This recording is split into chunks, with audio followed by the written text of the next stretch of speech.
Shoutout po sa ating lahat at your service, Mr. Wildlife TV. Please to support and subscribe. Walang iba po ang ama ng Kalingap, Kuya Val Santos Matubang, Boss Kalingap Rav, at ating Inna Vlogs. And please do support sa lahat po ng mga Kalingap charity vloggers or Kalingap partners. Once again, at your service, Mr. Wildlife TV, your Mr. Goodbye.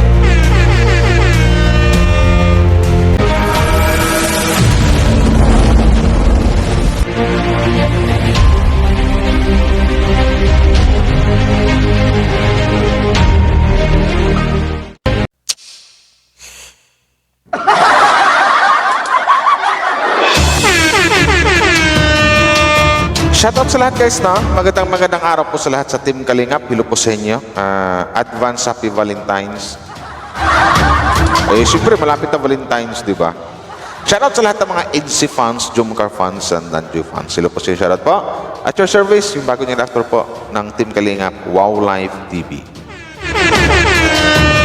So ito lang guys, bago tayo magsimula sa ating reaction ngayon, no? Hindi video kasi wala namang video eh. Dito sa isa sa mga basher ni Beyonce. Ng ating Beyonce dito sa Kalingap. Pagdating magsimula, suportahan po natin ang buong Team Kalingap sa panguna po ng ama ng Kalingap, Kuya Val Santos Matubang, at Inna Vlogs, and Boss Kalingap Rab. At suportahan din po natin ang mga Kalingap charity vloggers at Kalingap partners. Maraming salamat sa mga nag-like and share. No? Thank you very much po. Wildlife TV. Sana may mag-like, may mag-subscribe, may mag-share sa ating mga upload video. O, di ba?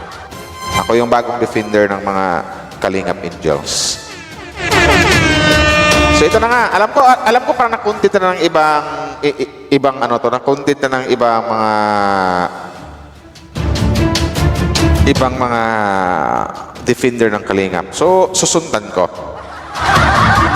Kasi ang pangit kasi ng mga pinagsasabi dito eh. Kay Beyonce. Sa ating Beyonce sa wifey ni Ido, o diba? Sa wifey ni Happy.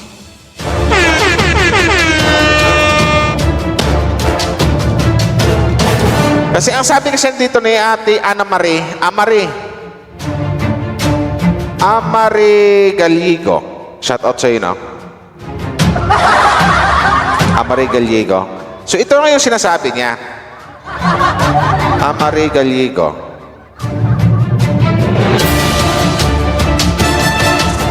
Ate Andy Marina, ito, hindi kita mabastusin dito or hindi ko gagayahin ugali mo. May respeto ko sa mga babae, may respeto ko sa kapwa-tao ko eh.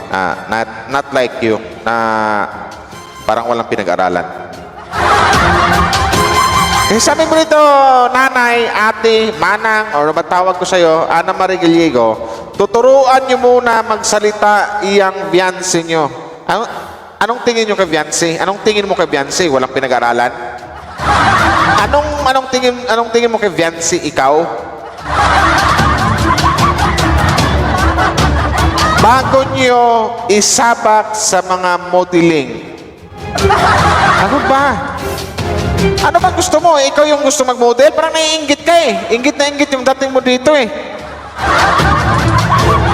Ganda lang mayroon. O at least siya mayroong ganda eh. Ikaw mayroon.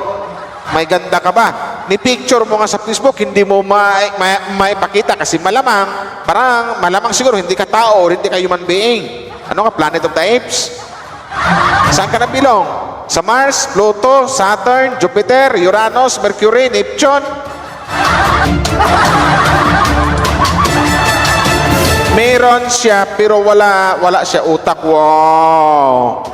Alam mo ate, sa inyong dalaw kung sino walang utak? Ikaw. Kasi yung makapag-kommentang ganito, literal na yun ang walang utak. Ang Beyonce namin, nag-aaral. Ang wife ni Ito, nag-aaral. Marespeto sa kapwa yan, mapagmahal yan.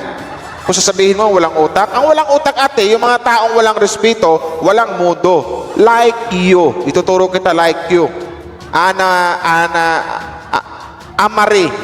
Amare Gallego.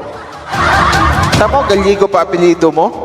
Taong walang respeto, walang mudo. Wow! Ikaw yung walang mudo, ate.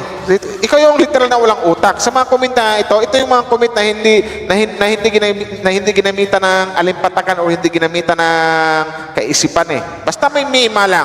May masabi, may mabash. Madali lang maintindihin eh kung bakit nakapag-comment ng ganito, ate. Inggit ka lang. Inggit ka isang fiancé. Matangkad na, maganda pa, matalino pa. Ikaw, wala nang mukha, bobo pa, wala pang utak. O, di ba? Sungak-sungak, ngak-ngak, rak. Huwag kayo assuming, siyempre, ang kukunin yan ng ALM ay yung matalino. Kaya nga kinuha. Kasi bukod sa maganda, matalino pa. Kaya kinuha ng ALM eh. Kaya kinuha isang fiancé kasi matangkad, maganda, at artistahin yung ganda, matalino pa. O ano bang kinagagalit mo? Anong gusto mo? Hindi ikaw mag-apply doon. Sa Facebook ka, hindi mo nga maipakita literal yung pagmumukha mo, nagtatago ka nga. Malakas ka lang mag-comment ng ito eh. Yung keyboard warriors, malakas lang yung mga ganyang mag-comment pero takot. Walang mukhang maipakita. Siguro walang mukha talaga. Ikaw yung taong walang mukha. Ang fiancé nyo parang pipi, puro lang siya smile. Ay maramang baguhan pala sa modeling kung pag nagkataon.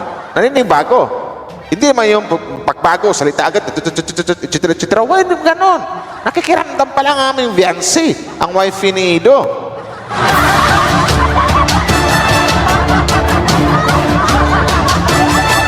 At least nag-smile.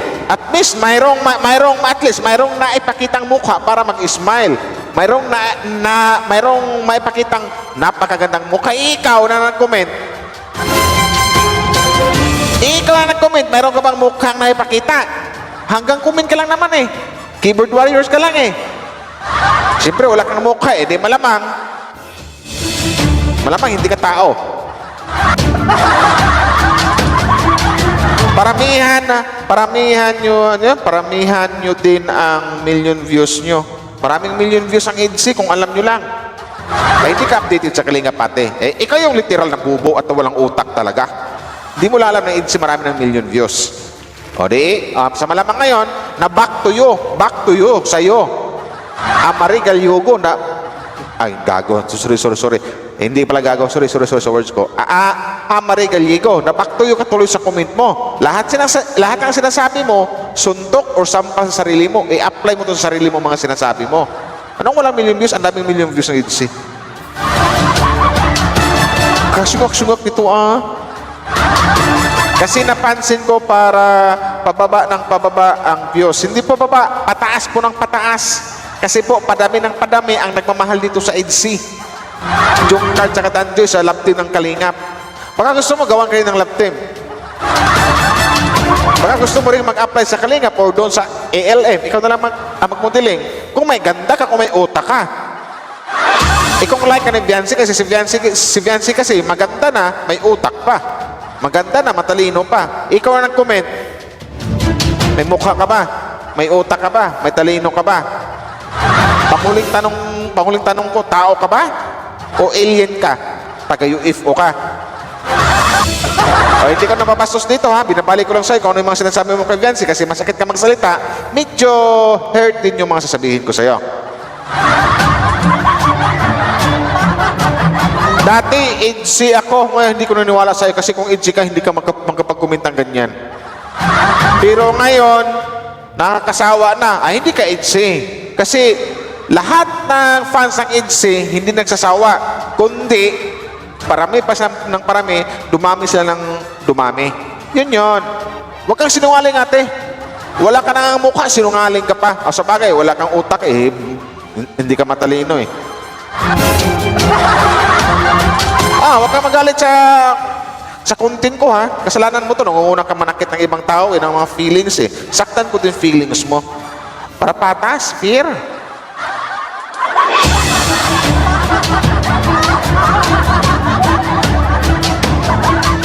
Yun bang pag kinausap siya, puro lang siya nganga?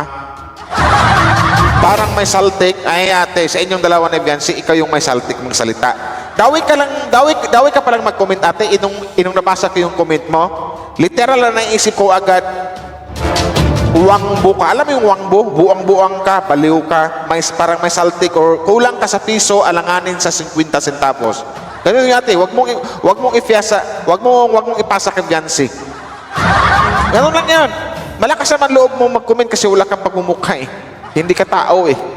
Kasi wala kang utak eh. Nganga ka eh. Yun yan. Nganga ka talaga. Pero ang Biancy namin, total package na. Matalino, may utak, maganda. Kaya kinuha ng ALM eh. Kaya kinuha eh. Na something like na magmodeling eh. Eh ikaw, subukan mong magpakilala. Upload ka ng picture mo sa Facebook. Kahit ka siguro Metro 8 dito sa Metro Manila, hindi ka tatanggapin. Mga ganyang ugali mo, para kang may saltik ate. Ikaw yung may saltik. Hindi si Biancy. Literal na ikaw. Kasi daw ka mag-comment, sabi ko parang, ang comment na to parang naalog yung utak. Yung parang nabagsakan ng 1 toneladang simento. Kaya nagkaganon yung utak mo. Amare Gallego, wag ka masaktan sa sinasabi ko ha. Kasi yung mga sinasabi mo dito kay Biancy, binabalik ko lang sa'yo kasi mas karapat dapat to sa'yo at sa mga ibang basher. Sabihin mo pa may saltik, inggit ka lang. Maganda si Biancy. Mayroon pang papa-age. Artistahin yung mukha. Tangkad, matalino, pang-modeling talaga. Ikaw, ano yung pwedeng ipagmalaki mo sa sarili mo ate bukod sa pagiging basher mo? Bukod sa pagiging basher mo, Amari Galigo. Wala na, di ba? Kasi hanggang pangbabash ka lang. Hanggang inggit ka lang. Eh, may salty ka eh. Kung ako si ate, kasi malapit lang ako doon sa Mandaluyong, magpasama ka sa akin, ipasok kita doon sa Mandaluyong. Doon sa loob. Hindi sa labas, sa loob ng Mandaluyong. Alam ko yun. Dalhin kita doon. Ipapacheck up kita ate. Ipalog-alog ko yung utak mo doon. Literal na walang alam. Sabihin pa, walang million views, tanga. Ang dami ng million views ang HC. Kung alam mo lang, isa sa pinakamalakas na love team sa Team Kalingap, HC. Yun ate. So ngayon nakuha mo na. Yung mga sinasabi mo kay Biancy, binabalik ko lang sa'yo ha. Literal na ikaw yung may saltik. Literal ikaw yung may inggit sa babaeng ito kay Biancy. So, parang, sorry, pero wala siya utak. Ikaw ang talagang walang utak, ate. Dawi ka mag-comment, ito yung comment mo na hindi pinag-iisipan. Comment, ito yung comment na pangmusmos or batang yagit or batang paslit. Yun yan. Ikaw nga, natatakot ka magpakita ng itsura mo eh. Ikaw to parang may saltik. Walang utak. Keyboard warriors ka lang. Tandaan mo yan. Amari Galigo. Galigo. Sus! Naku, aput! Naku! Hanggang dyan na lang guys. Babantayan ko tong basher na ito ng Biancy. Mga NC fans. Shoutout po sa inyong lahat. Kasi Facebook niya nakalaki. Babantayan ko yan. Susundan ko yan. So maraming salamat sa mga nag-like and share. At saka shoutout po sa lahat po ng Team Kalingap. Maraming salamat po. Thank you. Bye-bye and God bless po sa ating lahat.